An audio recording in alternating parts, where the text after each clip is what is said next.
So hello. So in this short screencast, I'm just really going to talk about how you can add fonts or use particular typefaces on your website. Now, there are a number of ways. The primary way, the sort of standard way, really, is to, as you can see in my CSS here, is to use the font family term, and the idea with this font family, the way that we have a list here, is because we're really in this particular instance saying that we want to use Verdana as our typeface. But if for some reason the computer that this is being displayed on, or the platform, the device, does not have Verdana, then we move then to the next one, Tahoma.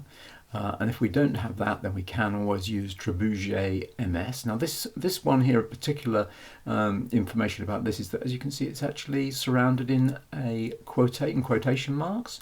The reason being that it actually has a space in the name. So this is actually a Microsoft font, Trebuchet space MS in Microsoft. So we have to have the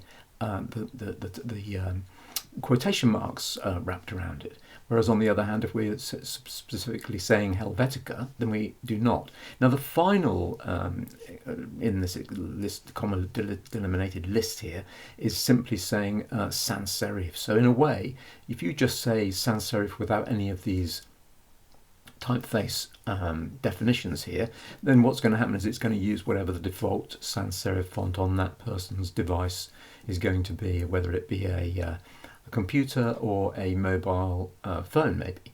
So that's really the way that we use the font family generally. It's worth bearing in mind that not all computers, not all devices have the same fonts on them, and really in a way the clue here is this one that says Trebuchet MS. It may well be that on devices, Microsoft Windows devices, I should say, you are definitely going to have that typeface available.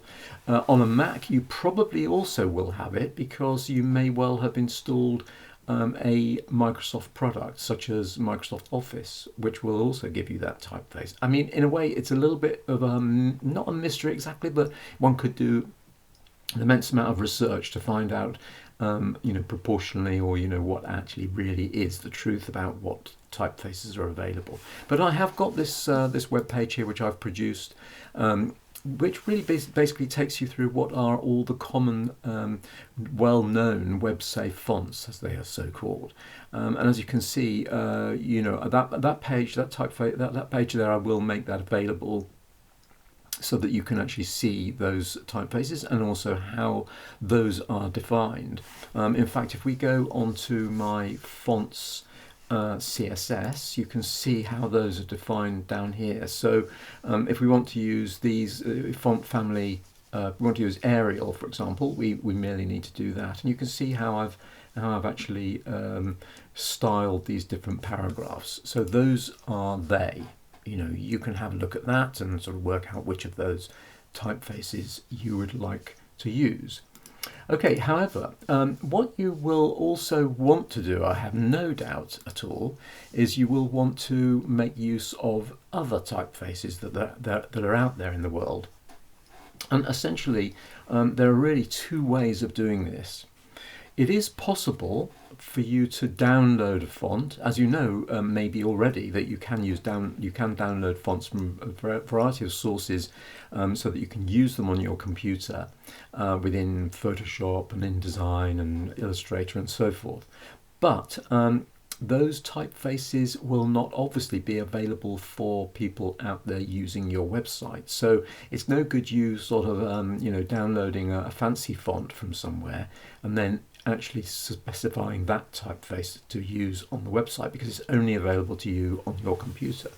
However, it is possible to download a font and then actually put it onto your web server and then deliver it from there. This is obviously a little bit more complicated, and not only that, it's also sometimes you might be actually doing something slightly illegal if the license for the typeface does not allow you to distribute it on your own server. So that can be a little bit complicated. However, there is a better way of doing it, the better way of doing it is actually allowing the font vendor or the font location, wherever it's held, to actually deliver that typeface for you. And one good example of this is using the Google Fonts system. Very, very handy indeed. So I'm just going to bring my web browser a little bit front and center. And I'm now going to just go to Google Fonts. Easy enough to find. Google Fonts. Just type it in, and there we are, we get to Google Fonts. Now the way that this works is, and I guess I'll just expand it up a little bit, as you can see you can browse all of the fonts. So typefaces galore here. And in fact, if you want to sort of break it down to the different categories, you can, as you can see, tick or untick the various types of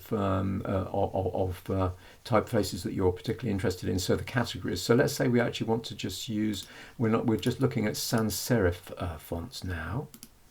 Okay. There are also properties that you can adjust. I'm not going to talk about variable fonts. This is a relatively new feature, but I'm not going to talk about that right now because that overcomplicates things. Let's just focus on how we use a font from the Google set. And I'm just going to scroll down and look for one that I'm particularly keen to use. I'm actually looking for a slab serif font, so-called. Of course, I've chosen the wrong one. That's why, because I need to use a serif font. That's better. Okay, so we've got a serif font here. I'm not going to use Roboto Slab, although that is actually a very good one. The reason being that I've already got that, I know, on my system. Merriweather is also quite nice, but let's just have a look. Bitter is also very nice. Let's just have a look. You can, of course, browse this to your heart's content. Okay, let's go for Zila Slab. And if I click on this, you'll see now in the family of fonts in this particular typeface, we have a lot of different ones from light 300 down to the bold 700 italic. So what we need to do, and by the way, before I pursue this any further, you do see up here to the top right, you can download these fonts. If you want to use this typeface on your computer for use within InDesign or Photoshop or whatever, you can download it so that it actually can be installed on your computer. But that's not the same as making use of it on the website. To make use of it on the website, we have to do the following. Choose the ones that you want to make use of. I'm not going to use all of them, so I'm going to use, say, for example, medium 500. Select this. I'm going to add another one. I want to maybe use an italic form of it, so I'm going to click on that, and then maybe just a very bold one like that. I mean, I'll just choose the ones that you want. You don't necessarily have to use them all. As you can see, it's quite comprehensive. It's on your website. You might really just be using one or two of these. And so now what we have is the use on the web over here. So what we need to do then is to make use of these codes that you see here. So select this code for a start. This here, we're just going to copy this. This is what we have to use in order to make use of the font. So we need to go back to our page where we want to make use of this font. Okay, and we then go into the head, within the head tag, anywhere within the head tag, as long as it's within this block here. I'm going to put it in after the link to the CSS. No, I'm not. I'm going to put it in just before, actually. And we just simply paste it in like this. And just to analyze what we've got, it's basically linking to the actual font itself, or the list of fonts that I've selected. It's linking to those actually on the Google web server, Google APIs server. So that's the first step. Now the second step, as you can see down here, is to make use of that by selecting the font family. Well, we can type it in, but we actually just copy that. And now we need to go to our CSS, and then we need to decide where we want to use it. So what I'm going to do is to actually use it initially in my headings. So rather than this using Georgia, I'm going to just use it here. And I'm just going to comment that out for the moment. And then we're going to save it. And then we're going to go back to our home page and save that. And now let's actually preview it. Okay, so you can just see that I'm using it up at the top here in this heading. And that's obviously not particularly large. So maybe what I'll do, just to give you that a little bit more here up front, which actually make the heading 2, which is what that actually is, turn that into a much larger typeface. Let's say 2EM. Okay, so that maybe just shows you a little bit more how that's being used. If you want to make use of it in somewhere else, I mean, if you want to get a little bit more of a heads up as to how that actually works, let's actually now put it everywhere. So rather than just use the